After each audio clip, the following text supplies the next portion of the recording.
Kalau resource yang nggak bisa di-share selain operasional apa ya? Resource yang nggak bisa di-share selain operasional. Asisten sih. Asisten. Oh gitu ya. Ikhlas aja gitu ngerjain apa aja ya. Bos kita nyuruh kita jungkir balik ya, kita jungkir balik. Hari ini kita meeting 3 hari nonstop, meeting 3 hari nonstop gitu. Jadi kita ya pokoknya selama ikhlas lah semuanya pasti bakalan worth it gitu semuanya. Nah, itu dia. Don't be too greedy lah. Jadi kalau emang nggak bisa punya perusahaan 10, jangan punya perusahaan 10. Punya 2 aja gitu. Karena punya 1, punya 2, atau punya 5, atau punya 10. Nomor 1, komitmen. You have to control. Lo harus kerjain.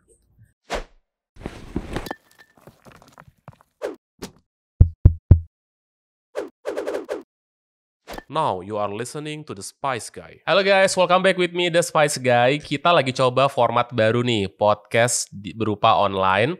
Jadi kita harap semoga teman-teman bisa menikmati podcast kali ini. Nah, kita kedatangan bintang tamu yang sudah tidak asing lagi, yaitu dari Bu Putri, Tante Sayur. Apa kabar? Selamat datang. Kita kemarin tuh ada satu topik yang kita belum sempat bahas di podcast sebelumnya. Jadi buat teman-teman juga, cek juga nih podcast sebelumnya bersama Tante Sayur. Kita ngomongin tentang dunia apa ya, ikan dan sayur mayur ya kemarin tuh ya. Nah, tapi ada satu topik yang kita itu miss kemarin karena mungkin waktu dan kesempatannya belum dapat. Nah, sekarang bisa nih. Kita pingin ngomongin soal apa ya, strategi pemecahan entitas perusahaan gitu ya. Ini topiknya berat-berat ringan gitu lah ya. Gitu. Nah, kebetulan tuh kemarin aku di Cairo Food tuh udah mau mulai pemecahan-pemecahan seperti itu. Jadi kayak yang ini buat ini atas nama siapa, bla bla bla kayak gitu kan. Nah, dirimu kan juga sudah mengimplementasikan seperti itu. Boleh dong cerita si kemarin tuh aku sambil ini ya show si nama PT-PT yang kemarin itu ya, yang ada PT Rezeki Petani Indonesia, Nelayan Indonesia Maju, Kreasi Berkas Segara, Sari Laut Maju dan lain-lain itu. Mungkin sebelum ke sana, kenapa sih kita harus mecah badan usaha? Jadi memang kenapa dari kita pecah-pecah PT-nya, sebenarnya bukan pecah sih, tapi setiap PT itu kan memiliki identitas hukumnya sendiri. Jadi jika salah satu PT menghadapi masalah hukum, jadi PT lainnya tuh tidak terpengaruh secara langsung. Jadi kenapa saya pecah-pecah juga, saya pisah-pisah menurut divisinya. Jadi di kami itu kita punya holding namanya PT Rezeki Petani Indonesia. Jadi Rezeki Petani Indonesia itu memiliki beberapa divisi lah. Ada divisi tante sayur, ada divisi oyster, terus ada divisi perkebunan. Nah, setiap divisi ini ketika mereka mencapai satu level yang sudah dianggap bisa independen, kita melakukan spin-off. Jadi kita pisah secara entity, satu secara entity, lalu setelah entity itu secara keuangan, terus juga secara izin. Jadi di dalam satu perusahaan itu tuh perusahaan nggak jadi palu gada, nggak jadi terlalu banyak macam aktivitas gitu. Aktivitas yang dirasa sudah bisa independen, dia dibuat PT sendiri. Nah, ini pembuatan PT sendiri ini pun sebenarnya juga memudahkan kita untuk pajak. Jadi karena setiap PT memiliki kewajiban pajaknya sendiri, jadi misalnya gitu ya, kita izin usahanya itu sebenarnya perdagangan sayur secara retail gitu, rumahan. Nah, kita nggak melakukan izin yang perdagangan secara distribusi atau B2B, karena itu mau lapor pajaknya juga nggak match gitu dengan aktivitas kegiatannya. Nah, ini juga nanti berpengaruh terhadap RUPS. Jadi setiap tahun ada pertanggungjawaban kepada pemilik share perusahaan. Lebih memudahkan kita lah kalau misalnya itu memang sendiri-sendiri. Kayak saya yang paling contoh adalah Lab Oyster gitu ya. Lab Oyster ini kan memang izinnya khusus. Dia itu ada izin ke mana ya? Dia jadi ada izin ke Kementerian perikanan gitu. Nah kita nggak bisa menggunakan izinnya sayur untuk melakukan aktivitas um, budidaya atau misalnya research terhadap oyster. Karena nanti pada saat bayar pajak dia tidak sesuai dengan izin-izinnya. Nah ini yang memang sebenarnya lebih baik kita pisah, agak ribet sedikit, tapi secara administrasi kita rapih. Oke. Jadi in summary, pertama itu dari sisi hukum, biar aman dan tidak mengganggu yang lain, betul ya? Betul. Terus yang kedua itu dari sisi perpajakan, betul ya? Iya. Oke. Yang ketiga ada lagi nggak yang lain? Jadi misalnya gini, kita untuk oyster gitu, kita kan ada funding, kita butuh funding gitu untuk menjalankan aktivitas lab kita. Nah kita nggak bisa menggunakan track recordnya sayur untuk dipakai ke track recordnya oyster. Kenapa? Karena mungkin oyster itu kan namanya research baru dikembangkan, terus memang dia disiplin ilmunya juga cukup baru di Indonesia.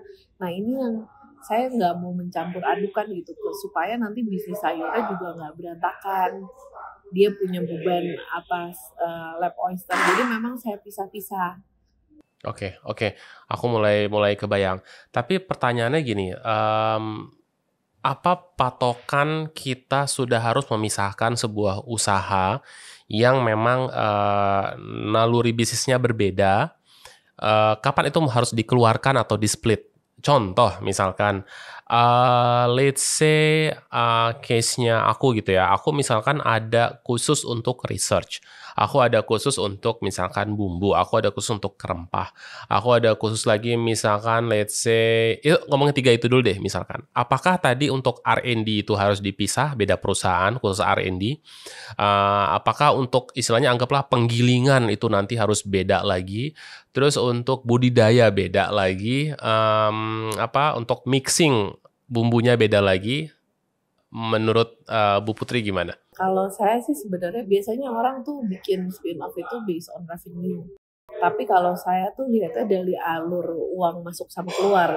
Jadi alur uang masuk keluar ini gini, bukan berarti divisi yang banyak revenue-nya dia langsung di spin-off. Tapi gini, kan namanya uang masuk itu tuh kan bisa macam-macam ya. Dari salesnya, dari pendanaan investor, atau pemberian pinjaman, atau penjualan aset, atau sumber-sumber lainnya.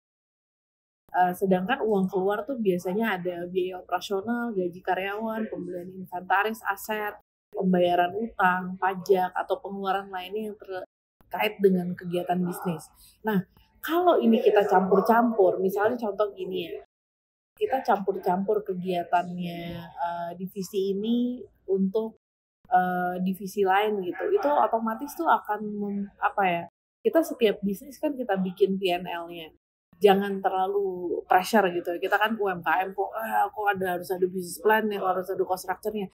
Tapi kita sebagai owner nih kita pelan-pelan aja kita kerjain. Kita hitung sederhana lah 1+1 sama dengan 2, tapi di antara 2 ini kita punya 0,5 yang harus dikurangin biaya operasional dan lain-lain. Dan terpenting kita harus bayar pajak gitu ya. Jadi jangan sampai perhitungan kita jual beli tapi tidak termasuk pajak. Karena apa? Kalau kita tidak berhitung sesuai dengan pajak, nanti di akhir tahun periode kerja, terus tiba-tiba kita, let's say, kita nggak dicek selama 5 tahun, kita nggak bayar pajak, kita nggak lapor pajak, tahunya di tahun kelima dicek. Terus abis itu udah bisa aja tuh nanti penjualan kita duitnya habis karena ya kita numpuk pajak yang nggak dibayar setiap tahun. Nah ini kan jadi lebih baik tuh kita pisah-pisah aja gitu, balik lagi. Kayak misalnya saya mau ada investor nih untuk budidaya oyster gitu. Nah investor buat budidaya oyster nggak mungkin uangnya dicampur dengan untuk kegiatan sayur. Nah inilah yang sebenarnya lebih baik saya pisah secara entity meskipun gini. Kita dari sisi owner gitu ya, kita nggak afford untuk membiayai setiap satu perusahaan bayar satu karyawan gitu, apalagi kita ketahui lah UMR zaman segini.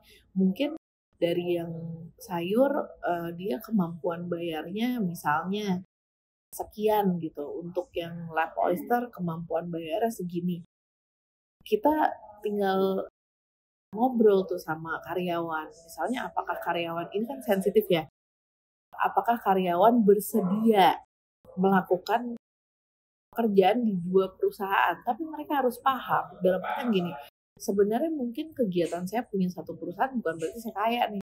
Saya kaya, saya tambah lagi perusahaannya, saya tambah lagi, tapi saya kasih edukasi ke mereka bahwa sebenarnya kalian nanti kalau if you guys jadi owner, you guys harus ngerti juga bahwa setiap ambisi, setiap keinginan dalam membuat satu bisnis tertentu, semua itu harus diikuti dengan legalitasnya. Jadi misalnya saya punya perusahaan sayur, terus saya udah gitu lihat opportunity lain ada oyster gitu, bukan berarti saya kaya, tapi ini cuma saya partisi aja. Lu mau nggak kerja dengan porsi seperti ini gitu? Ya tapi saya juga kasih ini ke mereka, jadi misalnya kalau saya tahu gitu ya, dia kerja kan waktu kerja tuh 8 jam gitu ya. Kita ngomong dari karyawan ya, fairness to the employee gitu. Jadi waktu kerja dia 8 jam, ya udah kita pecah 4 jam satu company, 4 jam satu company lagi. Kita nggak bisa bilang, oh, oke, you have to be in 8 hours in each company, berarti kan dia kerja 16 jam, itu nggak fair lah buat mereka. Nah ini yang saya juga kasih tahu ke teman-teman UMKM bahwa penting sekali kita merapikan administrasi dari awal.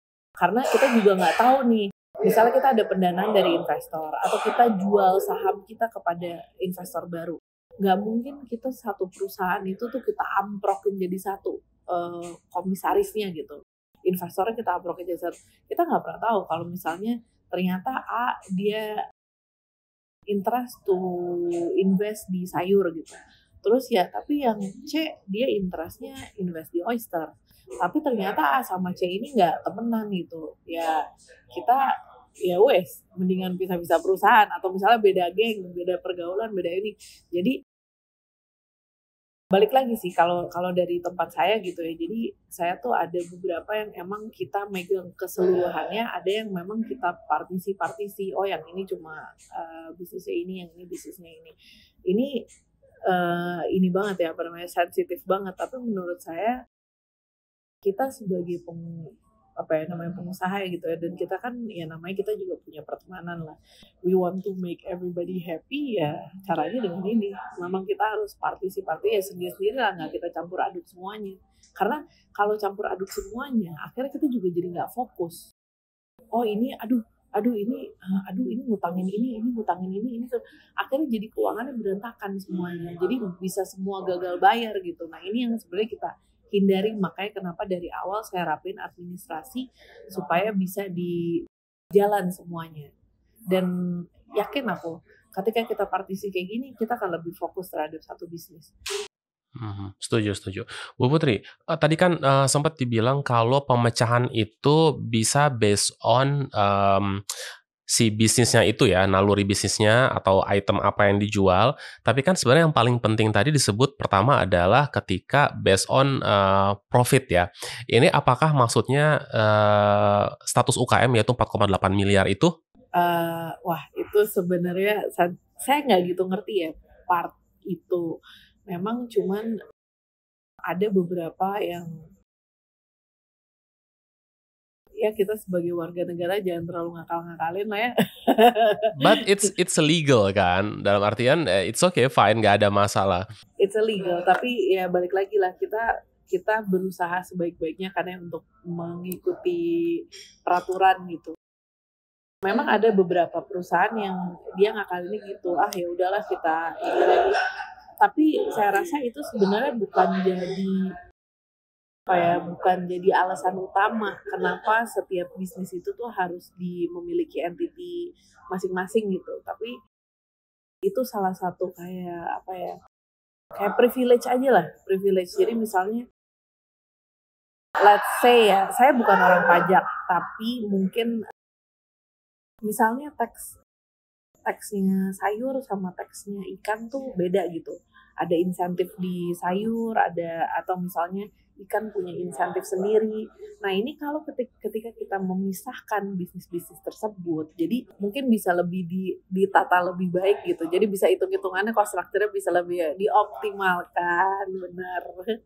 Iya iya iya. Actually kalau yang kayak tadi ya, yang 4,8 terus, itu sebenarnya bukan pemecahan ya, kayaknya dia tuh ini kita ngomongin perusahaan lain ya, dia tuh lebih kayaknya, apa ya, pergantian bukan pemecahan.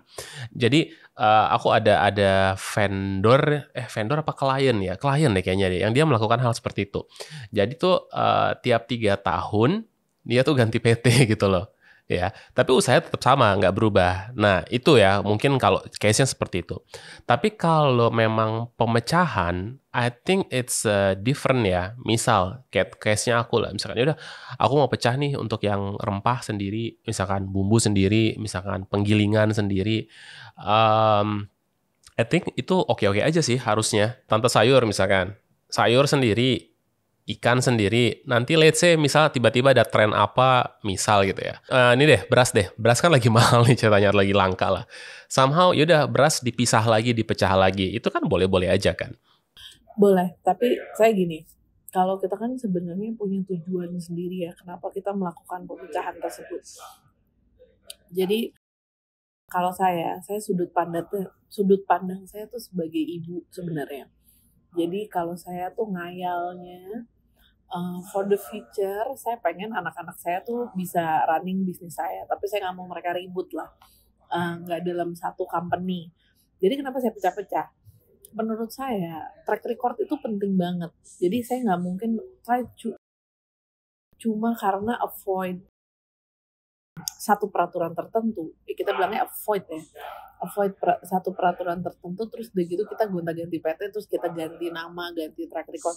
Tapi kalau buat saya tuh track record matter banget. Jadi kayak misalnya saya bikin company saya di tahun 1975 gitu. Tapi ternyata ya mungkin Tuhan ngasih jalannya nggak lancar gitu, tempat mati atau sempat apa sempat ini. Tapi my company itu dari tahun 1975 gitu. Nah Mhm. ini yang menurut saya jadi tidak terlalu nggak mudah buat saya tuh untuk ketika saya udah build sesuatu, saya akan build sebaik-baiknya. Terus udah gitu saya hancurin cuma karena try to avoid yang sebenarnya ya udahlah yang penting bayar aja lah gitu. Nah udah gini ini kan udah sesuatu yang saya build. Terus udah gitu saya kan ibu. Saya pengen ngasih anak-anak saya. Anak saya 3 gitu kan. Saya pengen si A dapat ini, si B dapat ini, si C dapat ini. Sudahlah. Jadi mereka tuh nggak ribut. Yang penting saya cuma pastiin aja ketika saya bagiin ke mereka, ini perusahaan tuh equal semua nilainya. Jadi dalam artian nggak ada perusahaan yang rusak, nggak ada perusahaan yang ini perusahaan yang bisnisnya gagal atau segala macam. Saya pastikan bahwa ketiganya itu bervalue sama. Ini sih, tapi ini balik lagi ya, kalau saya kan ibu-ibu nih ya, saya cuma mikir gimana cara nanti bisa ngasih anak saya tuh secara adil gitu. Terima kasih untuk Kairo Food yang sudah mensponsori podcast kali ini. Kairo Food menyediakan berbagai macam bumbu dan rempah internasional dan sudah dipercaya oleh banyak hotel dan juga restoran di Indonesia. Nah, kabar baik untuk kalian para pengusaha kuliner maupun chef yang membutuhkan bumbu dan rempah berkualitas, kalian bisa mendapatkan sampel bumbu dan rempah secara gratis hanya dengan mengklik link yang ada di deskripsi. Nanti Kairo Food akan mengirimkan sampel tersebut untuk usaha Anda. Nah, sekarang kita lanjut lagi yuk dengerin obrolan yang seru ini. Tapi ngomong-ngomong soal ibu ya, ada hal yang menarik ya. Apakah Bu Putri lebih pilih, kita kasih 2 skenario ya, 2 opsi lah ya. Opsi pertama adalah perusahaan itu di-running oleh profesional, kita nggak terlalu involve, we just give idea or ya just checking aja dan, istilahnya, ya udah dari hasil profit masuk ke rekening gitu ya. Di-running oleh orang-orang tim profesional dan lain-lain, atau, opsi yang pertama ya udah si anak-anak itu memang involve ke dalam si perusahaan itu, mereka running-in dan segala macam. Bu Putri lebih pilih yang mana nih, yang pertama atau yang kedua? Karena pemecahan tadi ya banyak ya. Pemecahan. Tentunya kita pengen semua company kita tuh di-running sama profesional. Jadi anak saya harus jadi profesional dulu baru bisa running this company. Let's say gini, saya punya perusahaan sayur, terus udah gitu ya aktivitasnya jual beli sayur lah. Tapi anak saya tuh arsitek. Masalahnya tuh, jadi dari kecil anak saya pengen banget jadi arsitek dan dia dapat beasiswa jadi arsitek. Saya nggak bisa maksa dong, namanya arsitek suruh jualan sayur di pasar kayak gitu. But lagi-lagi, ini adalah satu legacy yang saya berikan kepada anak saya. It's up to her mau dia mau jalanin atau enggak. Tapi by the time she wants to run the company, dia harus jadi profesional dulu. Jadi dia harus coba dari bawah. Gini, dia harus ke pasar, dia harus jual beli sayur, dia harus ke petani, dia harus tahu tuh cara nyabut wortel, dia harus tahu tuh cara motong daun bawang, dia harus tahu cara processing distribusi yang namanya nunggu pagi sayur ini. Terlepas dia arsitek atau bukan. Again, dia harus jadi profesional dulu, dibantu sama profesional yang sudah ada. Kita kan ngomong profesional, bisa aja kan mungkin sekarang kita punya karyawan gitu.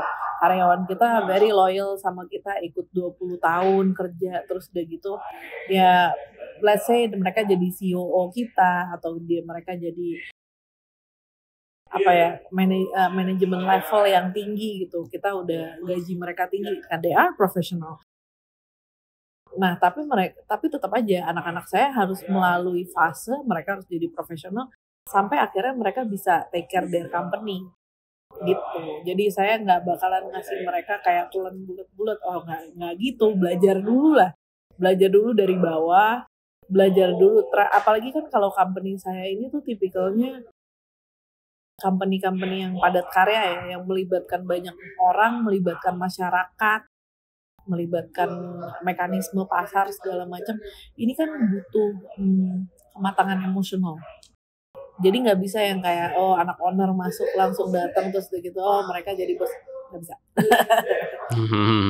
Nangkap. Bu Putri, kalau kalau sebanyak ini kan mindset UKM gitu ya, mending PT atau CV ya kira-kira? Kalau aku PT. PT ya, harus PT semuanya berarti ya? Jadi saya nggak tahu sih sebenarnya peraturan CV yang terbaru kayak gimana. Tapi dia itu uang pribadi bisa dicampurin ke kantor. Jadi kalau misalnya ada utang ke CV-nya, duit pribadi itu bisa masuk. Jadi PT ya tetap ya? PT. Bikinnya juga beda-beda berapa ratus ribu. Iya sih ini. Terus kalau alur uang masuk sama uang keluar dari banyak PT yang kepisah itu, yang masih relate, itu ngaturnya gimana sih kalau boleh tahu? Setiap owner, mereka pasti punya preference masing-masing ya. Kalau saya kan basicnya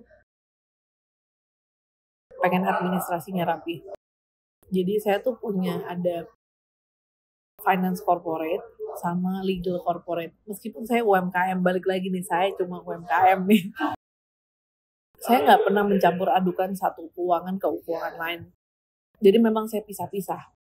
Mana yang profitable ya saya simpan profitable, mana yang kurang bagus bisa disupport dengan catatan misalnya gini, saya udah punya dividen dari perusahaan lain gitu ya dengan partner A gitu. Saya bisa memberikan bantuan kepada perusahaan satu lagi dengan catatan setoran modal. Jadi saya bisa aja pinjemin modal atau ada setoran modal dari company lain ke company yang kurang gitu, yang lagi down gitu. Saya pasti saya bisa aturin nih satu company membantu company yang lain, tapi harus ada catatan dan itu diakui sebagai utang yang harus dibayarkan atau diakui sebagai modal disetor yang harus dikembalikan. Kurang lebih sih seperti itu. Makanya kita butuh tadi apa? Corporate finance ya sebutnya ya? Iya, ceritanya corporate finance sebenarnya tuh itu satu orang. Sebenarnya saya juga nggak satu orang. Jadi saya tuh misalnya ada account payable, ada account receivable, ada yang bayar, ada yang nagih gitu ya. Karena kalau di saya nggak bisa bebanin penagihan itu kepada sales. Mungkin ada di satu company ya yang suka mengutilize satu orang untuk mengerjakan pekerjaan seluruhnya. Itu kayaknya bahaya deh. Banyak company kayak gitu ya, dia disuruh nyales, dia disuruh delivery, terus dia disuruh nagih juga. Banyak company kayak gitu, it's normal, itu normal banget. Tapi karena saya pengen membuat sesuatu yang lebih besar, Saya lebih baik memberikan pemahaman kepada employee saya, oke, kerjanya kita kayak gini. Saya terima kasih banget, apalagi kan Gen Z sekarang tuh, generasi sekarang ya, mereka tuh nggak hitung-hitungan banget. Ini yang saya sebenarnya apa ya, agak beda banget nih daripada testimonial teman-teman owner, business owner, atau misalnya profesional yang lain yang mereka merasa Gen Z ini tuh hitung-hitungan. Sebenarnya enggak. Karena Gen Z ini mereka yang penting, oh yang ini company yang penting jalan aja deh. Selama kita punya visi yang sama para owner, jadi antara employee dan owner tuh punya visi yang sama, misi yang sama, mereka they will do anything. Nah ini yang saya coba ngomong ke mereka, oke, kalau misalnya kita formasi timnya lagi lengkap, kita kan, jadi memang saya juga modelnya gini, jadi saya itu tuh ada bisnis, ada operation, jadi ketika saya punya bisnis ini cukup untuk mengakomodir 5 karyawan. Saya maksimalkan 5 karyawan. Tapi kalau ternyata ada penurunan atau misalnya ada penambahan, alhamdulillah penambahan ya, itu saya pasti akan tambah. Jadi nggak mungkin kayak misalnya scale bisnis saya udah gede gitu, terus udah gitu saya biarin aja orangnya 5. Saya nggak mau juga gitu, karena itu nggak bisa mengakselerasi dengan cepat. Nah, sedangkan sebaliknya, kalau misalnya ternyata bisnis saya berkurang, cuma bisa afford 2, nah, orang yang ada di situ, saya akan transfer ke company lain yang membutuhkan. Jadi, bukunya tuh tetap terjaga gitu, utangnya tuh juga tetap terjaga, terus juga memang yang terpenting sih utang sih, jadi saya nggak mau terlalu banyak utang juga, jadi saya sesuaikan lah, di mana ada bisnisnya, di situ operation berkembang. Tapi ketika bisnisnya menciut, operationnya juga harus menciut. Tapi dengan catatan, ketika menciutkan ini kita nggak bisa seenaknya mem-PHK-kan karyawan. Saya akan berusaha sih bagaimana mungkin supaya I keep them. Mungkin saya ganti ke company lain. Nah ini iya oper-oper. Tapi ini kan solusi juga sebenarnya buat kita jadi business owner. Ketika kita lagi nggak afford satu bisnis, ternyata kita punya bisnis yang lain yang masih bisa afford, kita transfer ke bisnis itu. Ya nggak sih, jadi kita tuh nggak ada PHK karyawan kayak gitulah. Kan kita pengennya juga karyawan kerja sama kita lama gitu. Kecuali emang nggak perform sekali ya, itu beda cerita. Satu nggak perform, atau kedua, tapi saya juga ini juga menarik juga. Saya punya metode baru sebenarnya buat meng-hire orang supaya kita tuh juga lebih ini. Tapi ntar dulu deh, ini bahasa ini dulu. Beda podcast nih jangan-jangan. Jadi gini, alhamdulillah sebenarnya mostly karyawan saya tuh selalu perform. Alasan mereka keluar tuh biasanya nggak tahan sama saya. Namanya juga mama. Bawel. Nggak tahan sama saya, atau mereka menemukan karir yang lebih baik lah. Jadi ya kalau itu kan kita nggak bisa ini dari ya. Tapi kalau terserah. Nggak perform ini tuh biasanya itu akhirnya nggak tahan sama bawelan saya. Karena sekarang tahun ini kita punya mekanisme. Jadi ada beberapa grup saya. Jadi kalau kita mau hire orang tuh bener-bener kita tes banget lah. Jadi kita pakai aplikasi HR buat psikotes, terus kita make sure bahwa mereka tuh punya interest banget sama company ini, karena kita kasih tahu the worst-nya. Terus memang ya kita, ya itulah, kita kan ada ya yang namanya bos enak sama bos gak enak. Terus kebetulan saya sendiri juga dulu pernah kerja di corporate, jadi situ tahu rasanya punya bos gak enak sama bos enak gitu. Nah saya selalu belajar gimana caranya tuh saya jadi bos yang enak, saya jadi bos yang fleksibel, saya jadi bos yang memang gak terlalu bikin stres karyawan gitu, unless they not perform.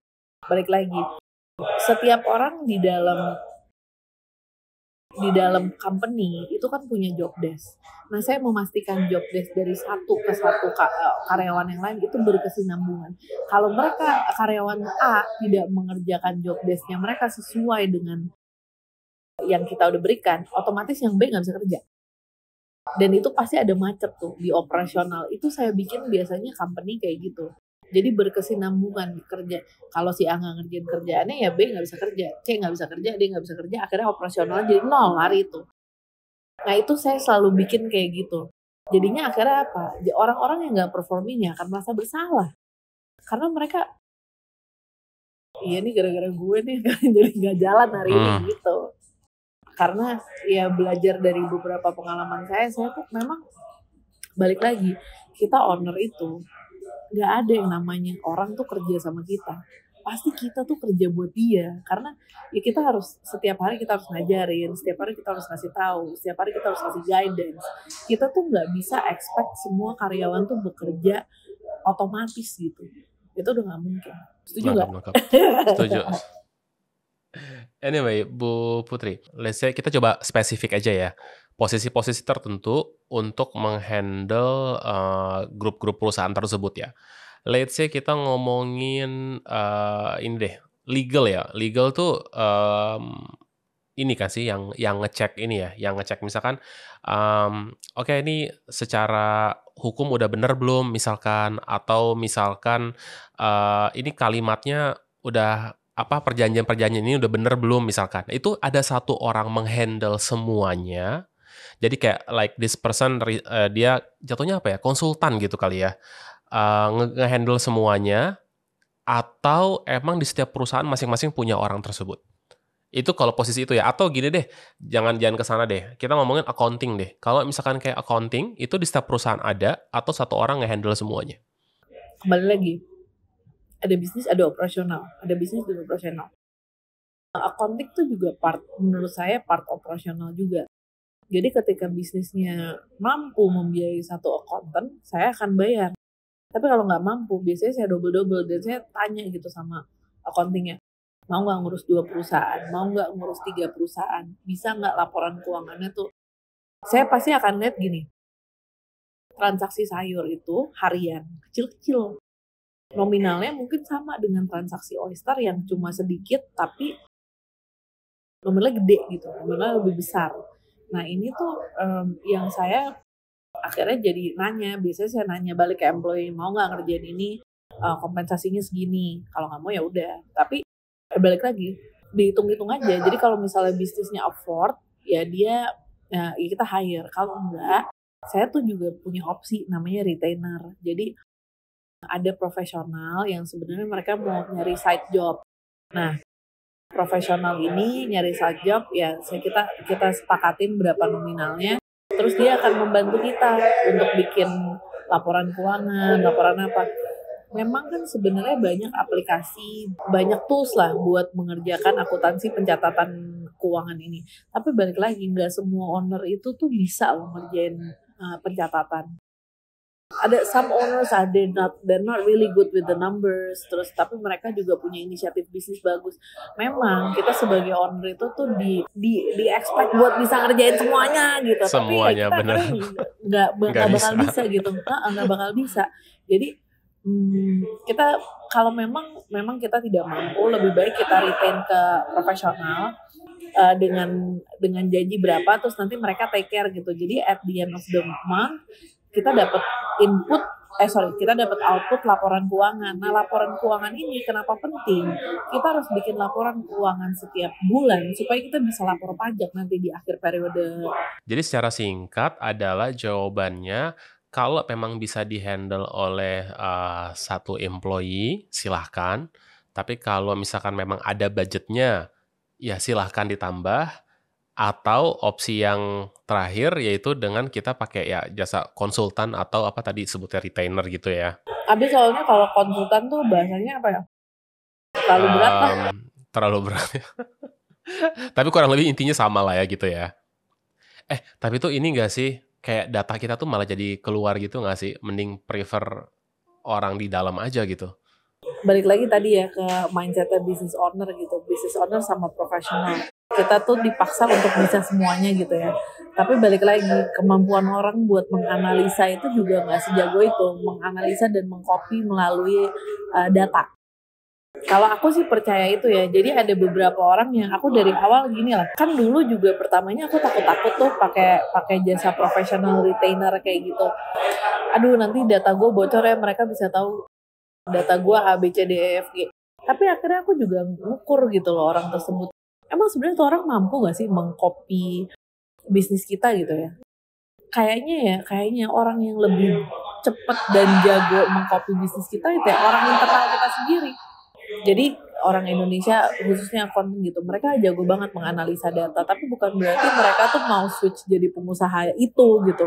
Aku bilang kayak misalnya legal atau misalnya legal kan mereka tahu kesepakatan bisnis kita, gimana cara kita dibikin, mereka juga melihat laporan tahunan kita tercermin dari RUPS dan lain-lain. Tapi mereka tidak akan mudah segampang itulah buat mengcopy itu. At the end tuh mereka juga mungkin mereka prefer lagi jadi accountant. Kalaupun pas bisnisnya mereka mau bikin bisnis, kayaknya mereka mending jadi konsultan keuangan deh gitu. Ya mungkin bisa jadi insight buat mereka, tapi saya rasa dengan kode etik dan ya kita bisa pilih-pilih lah siapa mitra yang mau kita kerjasamain. Saya rasa mereka juga punya kode etik gitu buat melihat apa sih sebenarnya atau buat mengcopy bisnis kita dengan ini yang sama gitu. Paling itu data kita tuh dipakai buat jadi data comparison ketika mereka punya klien dengan bisnis yang serupa dengan kita. Nangkep. Bu Putri, kalau tadi kan resource yang bisa di-share, kalau resource yang nggak bisa di-share selain operasional apa ya? Resource yang nggak bisa di-share selain operasional. Asisten sih. Asisten. Oh gitu ya. Kan kalau anggap gini, aku tuh dulu mikir gini, misal gitu ya. Bu Putri ini ceritanya punya anggaplah berapa total, anggaplah misal 10 gitu ya, 10 perusahaan. Terus kita ngomongin let's say orang desain grafis lah misalkan. Itu prefer kalau kerjaannya nggak banyak juga ngapain ada 10 desain grafis di setiap perusahaan masing-masing gitu kan. Mending ini coba aku berusaha mindsetnya ngikutin ini ya, ngikutin style Bu Putri ya. Berarti aku akan bikin satu perusahaan baru, perusahaan agency, let's say, yang isinya ada misalkan let's say dua lah, misalkan atau 3 desain grafis, yang mereka nge-handle kerjaan untuk si perusahaan-perusahaan kita itu. Nah nanti ya udah bayar aja misalkan jasa apa kek gitu, subscription kek atau apa kek misalkan. Gimana menurut Bu Putri? Itu aku nggak setuju. Gini. Oh kenapa? Jadi pemisahan perusahaan itu bukan berdasarkan gimana ya? Benar sih sebenarnya. Cuman kalau misalnya kita core bisnisnya tuh bukan agency gitu ya, atau misalnya contoh gini, saya tuh punya sayur, otomatis kan saya butuh bikin konten, saya butuh bikin A, B, C, D, F, tapi saya sendiri tuh bukan orang konten gitu.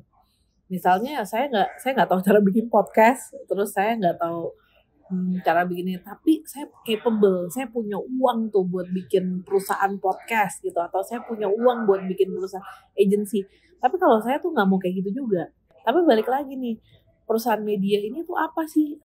Kenapa saya mau punya perusahaan media ini? Karena mungkin perusahaan media ini tuh kebetulan konsumennya adalah konsumen saya juga. The same konsumen. Ini adalah salah satu ekosistem yang dapat menghidupi perusahaan saya. Oke, saya mau. Tapi kalau misalnya dia dibuild hanya untuk melayani grup, itu perusahaan kasihan banget. Terus udah gitu setelah dia melayani grup, terus kita anggap ya kerjaan lo bagus, ya itu now is the time you go out gitu. Nah itu saya paling gak suka, karena sebenarnya satu perusahaan ketika kita build, kita nggak bisa bikin perusahaan ini merongrong ke anak-anak usaha lain. Mereka itu harus independen dulu, mereka harus bikin klien dari perusahaan completely new business, baru mereka melayani lah anak-anak perusahaan lainnya. Saya nggak mau kalau perusahaan dibangun hanya untuk melayani anak perusahaan lain. Ini saya anti, saya bisa bilang saya anti banget bikin perusahaan yang melayani anak perusahaan lain. Berarti dari sekian banyak perusahaan ini yang Bu Putri punya ini, berarti ini nggak ada yang nge-handle perusahaan-perusahaan lainnya. Jadi semua really 100% independen. Ada transaksi gitu antar anak perusahaan, tapi ini tujuannya untuk mendukung operasional. bukan untuk mendukung bisnis sepenuhnya. Jadi satu company ini nggak depend bisnisnya terhadap anak perusahaan lain. Jadi kalau anak perusahaan lain tidak perform, atau misalnya si holding company lagi down lah, kan kita ada namanya ya bapak ibu perusahaan, kadang-kadang kita juga lagi lemes lagi ya apa karena ini, jadi akhirnya ya kita nggak bisa mendapatkan bisnis dari si induk. Nah ini jadi saya selalu nganggapnya apapun yang dari induk atau apapun yang dari anak perusahaan lain itu tuh cuma buat nambah-nambah aja gitu, tapi bukan jadi main income, bukan source of income utama gitu. Oke, nangkap. Kalau apa sebenarnya bedanya antara induk perusahaan sama anak-anak perusahaan ini? Kapan kita membuat, oke ini grup utamanya misalkan, terus dia fungsinya sebagai apa, sama yang anak-anak ini kan memang satu-satu bisnis kan dia handle gitu ya, tapi si kepalanya nih atau grupnya tuh sebenarnya ngapain dia? Kalau saya sih masih banyak belajar ya, gimana pun kan saya masih saya masih anak kemarin nih Pak, masih belajar. Nanti kita tanya nih, ini Bu Putri ngerti ini semua kan kalau nggak salah kemarin karena memang dulu background-nya dari BUMN ya? Aduh jadi malu. Atau ada kursusnya nggak sih kalau mau belajar yang lebih apa sih namanya, yang corporate strategi seperti ini? Jadi kebetulan tuh sekolah saya corporate strategy. Itu memang ada kuliahnya ya? Ada kuliahnya. Jadi manajemen strategik namanya. Short course ada nggak sih, kayak mungkin camp gitu seminggu atau sebulan? Sebenarnya sih manajemen, jadi ini saya dapatnya sebenarnya ilmunya dari sekolah. Jadi dulu saya sekolah S2, ini juga lucu juga ceritanya. Jadi kan adik saya mau masuk kuliah, terus bapak saya tuh mau ngambil S2, terus udah gitu saya kucuk-kucuk datanglah ke ruang keluarga gitu. Mau ngapain? Ini nih mau daftar sekolah gitu. Wah, ikutan dong daftar sekolah. Iseng kalau taruhan. Jadi antara bapak sama anak lah. Ya udah, jadi malam itu kita daftar semua tuh ke UI. Terus ya udah. Sekeluarga nih. Sekeluarga. Terus kita tes, terus kita pokoknya kita daftar tes dan ikut segala macam. Jadi abis itu daftar keterima sendiri. Nah, terus udah gitu ya itu saya coba pelajarin di semester pertama, ternyata struggling banget. Karena saya dulu kerjanya di UMKM. Terus udah gitu saya masuknya ke sekolah yang buat corporate gitu. Ketika saya nggak kerja di corporate, saya nggak ngerti term-termnya. Jadi ada lah waktu itu pelajarannya human capital. Apalah itu human capital, kan saya nggak ngerti kenapa sih kita harus invest to people segininya gitu. Kenapa sih kita harus memperhatikan SDM segininya. Tapi ketika saya masuk corporate, saya baru ngerti, kenapa ini harus begini. Emang ilmunya dari sekolah sih kalau corporatean ini, dan ini akan lebih kuat ketika kita kerja di corporate juga, karena saya kebetulan juga abis itu keterima di salah satu perusahaan yang cukup, sebenarnya itu merintis dari awal, terus begitu awalnya kita dari 5 orang, terus dalam waktu 5 orang tuh jadi bos saya 3, terus anak buahnya tuh saya sama kolik saya lah berdua, jadi kita berlima. Jadi dari 5 orang sampai dengan 18 orang. Nah itu, 18.000 orang. Jadi sampai 18.000 orang. Iya, kita pokoknya bikin dari from zero to 2 triliun lah at that time. Tapi namanya BUMN kan kita akselerasinya cepat. Nah di situ saya belajar. Jadi saya ngelihat mana sih sebenarnya strategi yang bisa dipakai buat ngembangin. Jadi meskipun saya punya UMKM, tapi I always dream big gitu. Saya pengen suatu hari bahwa anak-anak saya tuh bisa mendapatkan yang dibilang itu tuh 7 turunan gak habis-habis. Oke. Keren. Jadi kalau mau ikut short course gitu tuh, aku harus cari tahu kemana nih kalau mau belajar seperti ini? Atau mungkin Bu Putri mungkin mau bikin course juga, menarik kayaknya tuh. Pasti banyak yang mau daftar. Iya enggak lah, siapa yang tertarik? Orang aku tuh juga paling bego di kelas. Bikin kurikulumnya atau apa gitu. So aku bisa cari tahu judulnya apa sih kalau kayak gini? Kayaknya ini deh strategic management. Strategic management. Aku catat nih, menarik nih. Jadi aku pernah ngambil juga di PPM. Oh di PPM ada ya? di PPM ada itu yang lokal. Terus biasanya kayak Harvard Business School yang kayak online gitu, Online atau gitu ya. yang NUS tuh ada tuh dia strategic management. Oke. Tapi memang Boleh. itu terus terang, dulu waktu aku sekolah itu tuh aku nggak relate karena nggak kerja di corporate gitu. Dulu kerjanya di UMKM. Tapi ya balik lagi, kita kan always want to dream big gitu. Setuju. Aku tuh juga ngerasa punya mindset gini ya. Sometimes kita ikut workshop atau pelatihan gitu yang kayaknya tuh kayak sekarang tuh belum kepake gitu. Tapi karena kita jadi paham, kita ngerti, jadi kita mindsetnya tuh udah bener dari awal. Sehingga pada saat waktunya kita nggak bingung-bingung gitu nyari ini yang bener gimana ya, ini gimana ya gitu. Jadi kayaknya sih aku tertarik banget sih untuk cari course gitu ya untuk strategic management. I think bakal kepake banget apalagi sekarang dari sisi itu ya omset tuh udah harus dipecah-pecah semua nih usaha-usaha gitu kan. Makanya aku kayak, tanya siapa ya? Oh tanya Bu Putri nih gitu kan. Tapi aku tuh selalu percaya gini ya, ini kan sebenarnya semuanya itu tuh terserah yang di atas lah ya. Jadi kadang, kalau kita itu tuh sebenarnya nggak pernah dikasih yang namanya buang-buang waktu. Buang-buang waktu lo ngerjain ini, buang-buang waktu lo ngerjain. Nggak tahu kenapa sebenarnya takdir itu kan selalu membawa kita, kalau hari ini Anda buang-buang waktu begini, tapi pasti bakal berguna suatu hari gitu. Karena saya nggak pernah merasa menyesal melakukan apa yang saya lakukan, karena ya itu balik lagi, saya nggak pernah expect juga kalau saya tuh bisa keterima kerja di corporate, karena saya si anak UMKM banget kan. Awalnya anak UMKM, terus saya sekolah kayak gitu, abis itu ya Tuhan ngasih saya jalan buat kerja di corporate gitu. I wasn't expect. Padahal saya sendiri tuh orang sales. Jadi waktu saya keterima itu tuh posisinya adalah manajer komersial. Jadi waktu itu ini kan ceritanya ada BUMN, terus dari itu mereka bikin anak perusahaan, terus mereka tuh nyari manajer komersial. Waktu itu saya tuh masih kinyis-kinyis banget, masih 25 lah istilahnya. Terus saya ngelamar, memang kerjaan saya tuh ya itu nyari duit.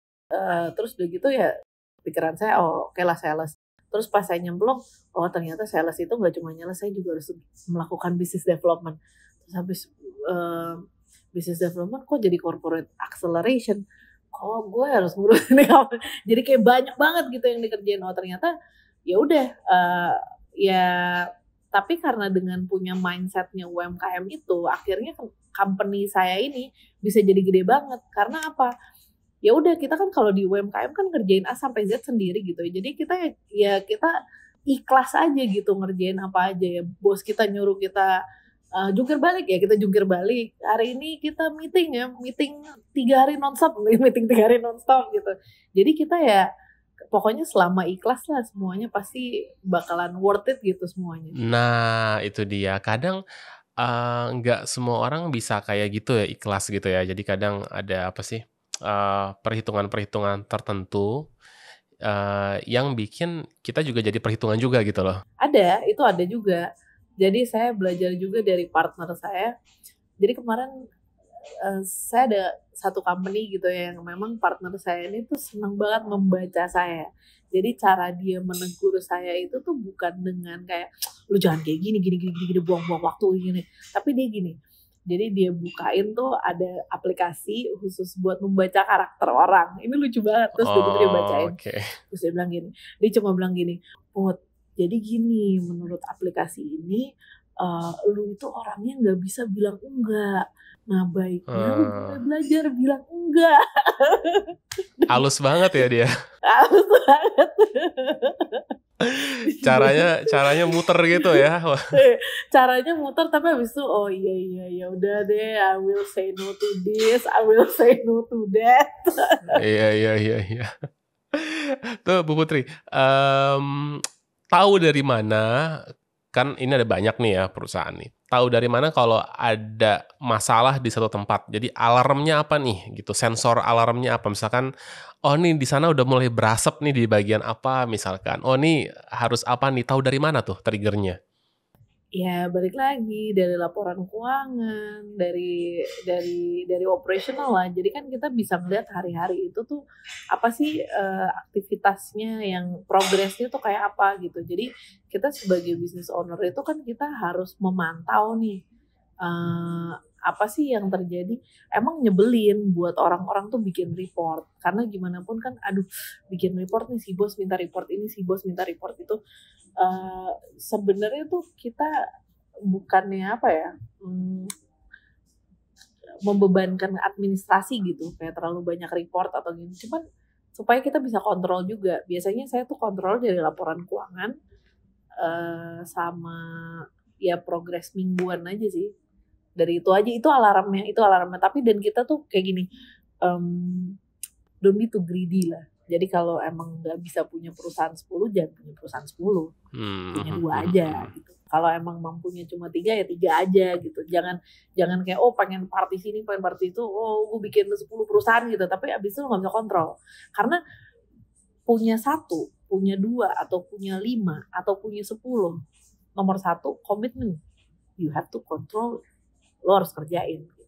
Karena jadi kalau aku ya prefer mendingan aku kadang-kadang kan ada aja orang kita partner tuh bikinnya nggak usah partneran lah bro, kita main-main aja lah gini. Jadi kalau udah tahu dari awal itu tuh cuma karena tergiur uangnya, mendingan nggak usah. Kalau aku, karena kalau menurutku kalau misalnya kita bermitra dengan orang, kita mau partneran sama orang, yang kita lihat tuh personalnya dia dulu ya. Kalau aku sih personalnya dia dulu. Aku tuh bakal cocok gak sih sama dia? Karena kan namanya partneran di bisnis ini tuh kayak pacaran gitu. Ini bukan masalah duitnya, mungkin duit, gila nih bisa ada cuan ini nih, kita bikin ini nih gitu. Ya, tapi kalau at the end kita nggak cocok sama orang, itu cuan nggak bakal jadi apa-apa. It's just a number atau it's just a dream gitu. Nggak bakal jadi apa-apa lah. Nah ini yang saya tuh juga dengan adanya partisi-partisi ini saya komit sama semua orangnya gitu. Jadi saya lebih banyak mendatangi mitra-mitra saya, bicara ke mereka dari minggu ke minggu, ada pembahasan ini mau dibikin apa gitu. Karena ya saya juga bukan berarti saya nggak pernah gagal, saya juga pernah bermitra tapi habis itu duitnya banyak tapi nggak cocok sama mitranya ya akhirnya udah tutup aja perusahaannya. Iya, interesting. Luar biasa Bu Putri, aduh aku belajar banyak banget nih. Anyway, terakhir ada ini nggak saran tips buat para pendengar nih gitu ya. Gimana mereka saran lah untuk para pendengar terkait tentang strategic management ini. Jalanin aja bisnis secara natural. Jadi biasanya itu saya balik lagi. Kalau Tuhan ngasih jalan ya pasti itu jalannya gitu. Ya kalau kita emang hari itu gagal ya pasti itu buat reflection, buat pelajaran, tapi in the future nggak bakal diulang lagi hal yang seperti itu. Ya jadi just do the business naturally aja. Wow, luar biasa. Bu Putri, thank you so much udah ngeluangin waktunya ngejelasin pemecahan perusahaan. Bahasa kerennya strategic management ya, bahasa kerennya. Aku belajar banyak banget di sini, jadi tahu aku mau ngapain dan harus gimana. Mungkin gitu aja ya. Kita akhiri. Thank you so much. Sampai ketemu di podcast selanjutnya. Kita mau ngomong apa nih ntar nih?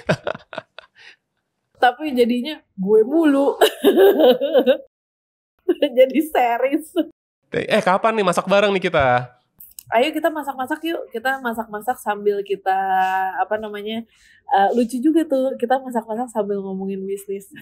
Iya seru itu konsepnya beda ya. Jadi kita unik lah ya. Jadi itu masak bareng plus podcast atau apalah. Kayak zaman dulu tuh yang kayak Rudy Hoirudin tau gak? Yang pokoknya masak kan sambil ngobrol lah kayak gitu. Tapi yang ngobrolin bisnis gitu.